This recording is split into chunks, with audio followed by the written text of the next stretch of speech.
The film begins with a guy in his cell named Russell telling his story.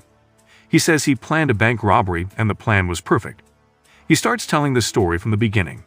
The bank was full of people of different nationalities. We see a person dressed in a white uniform with black glasses entering the bank, and then other people wearing the same uniform but masked enter. Then this person puts the veil on his face and the others close the door of the bank. Then they take out their weapons and start the robbery of the bank. The people in the bank were terrified of what happened. And then the gang threw smoke bombs. A policeman notices smoke coming out of the bank, so he calls for backup. After that, one of the gangsters comes out to the policeman and tells him that he has hostages in the bank, and if someone tries to approach, they will kill the hostages. After that, the policeman calls for support and tells them that there is a robbery and asks people to stay away from the bank. We see a detective named Fraser. His boss informs him of a robbery, so he goes to the bank. The police arrive at the place and secure the place. The press also arrives at the scene to cover the story. The owner of the bank is notified that one of the branches is being robbed and there are hostages in the place. Detective Fraser and Detective Mitchell arrive at the scene. Fraser gets all the information from the officer in charge in the bank.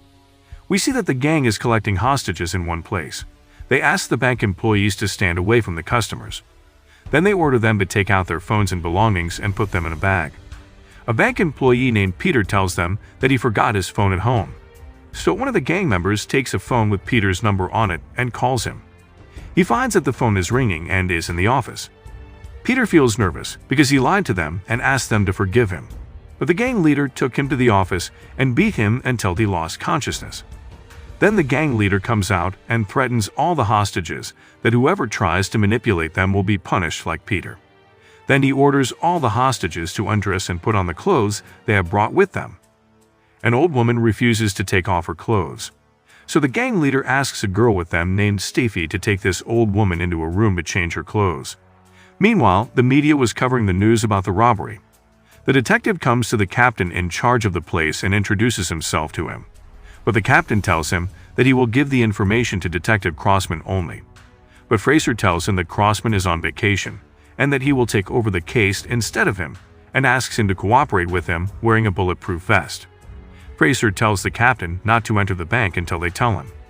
In the bank, an old man suffers from a heart attack, so the gang members take him out of the bank.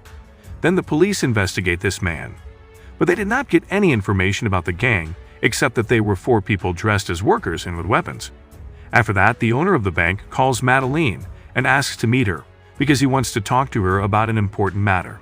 After they met, she told him that she had understood from his words that he had a family heirloom kept in a deposit box in the bank.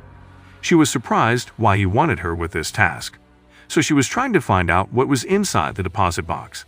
He tells her that there is something very valuable in the safe deposit box, and he does not want neither the gang nor the police nor her to know what is inside the safe deposit box.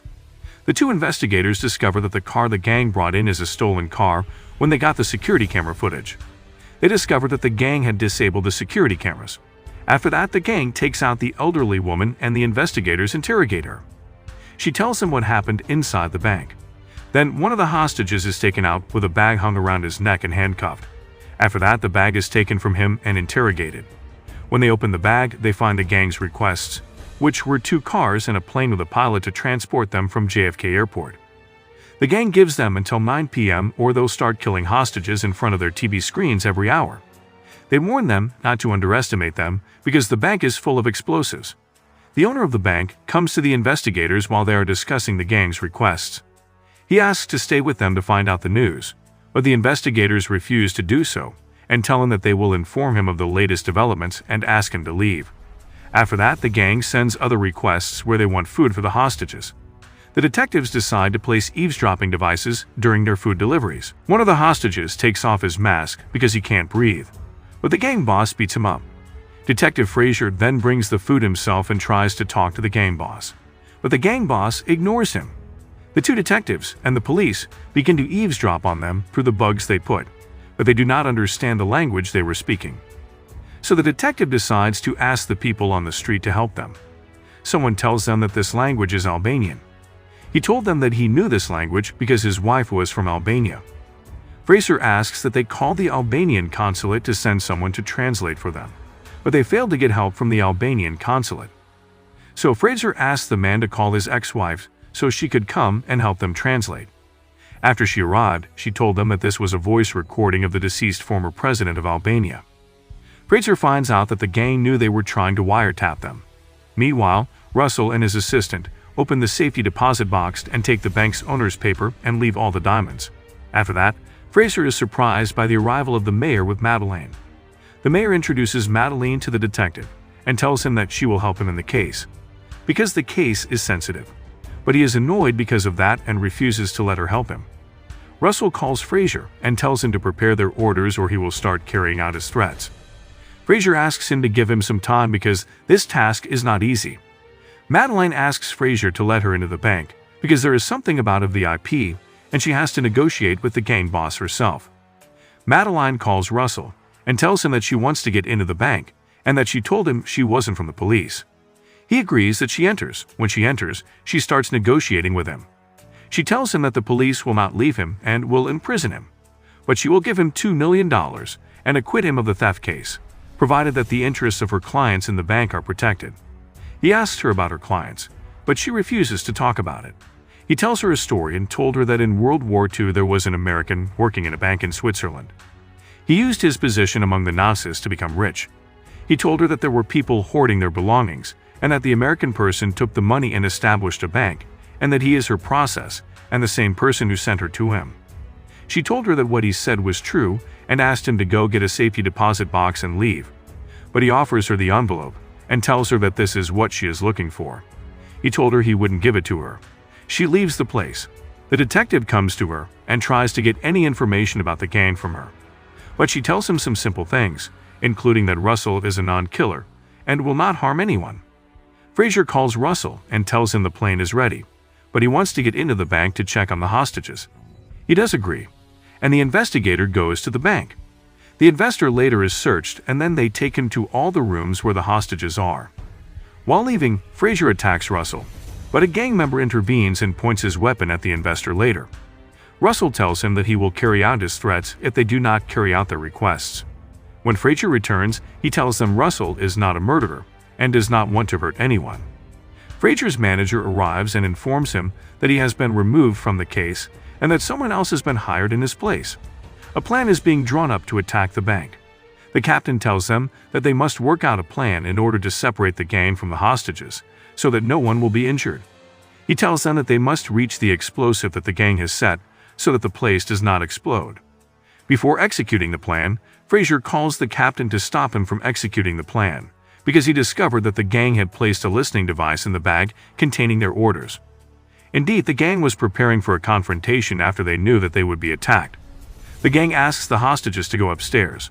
Then they blow up the ground floor and the hostages get out of the place. The gang members came out with the hostages. The captain asks his team to stop shooting because the people who got out are the hostages. All the hostages who came out, including the gang members, are captured. The police storm the place and search for the gang, but they did not find any trace of them. The detective and the captain are surprised because the gang did not steal any money and that the weapons they had were fake weapons. The hostages are fully searched after the hostages were investigated. The investigators could not reach the identity of the gang members because no one had seen them. A government official comes to Fraser and asks him to close the case because there is no evidence of theft or murder. Fraser is surprised by the situation despite the difficulty of the case, so he goes to Madeleine to find out the truth from her, but she asks him to forget about it so as not to lose his job.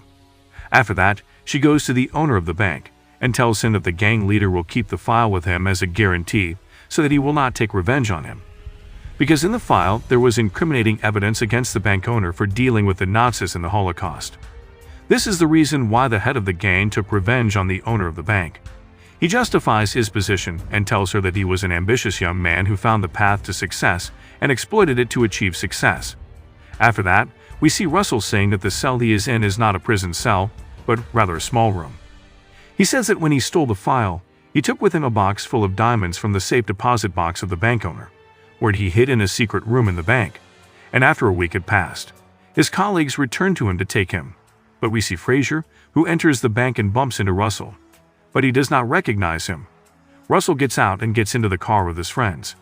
Fraser asks the bank manager to open the bank owner's safe deposit box.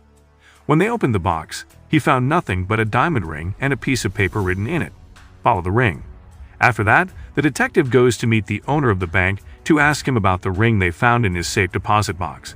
But he did not give him an answer that convinces him. After that, he went to Madeline to tell him the truth about the ring, as the ring belonged to a Jewish family killed by the Nazis in the Holocaust, and they were friends of the bank owner who betrayed them. After that, he returns home, but he finds the diamond in his pocket. He remembers when he bumped into Russell in the bank. He was angry because he didn't catch him when he was in front of him, but he was happy because he got the diamond.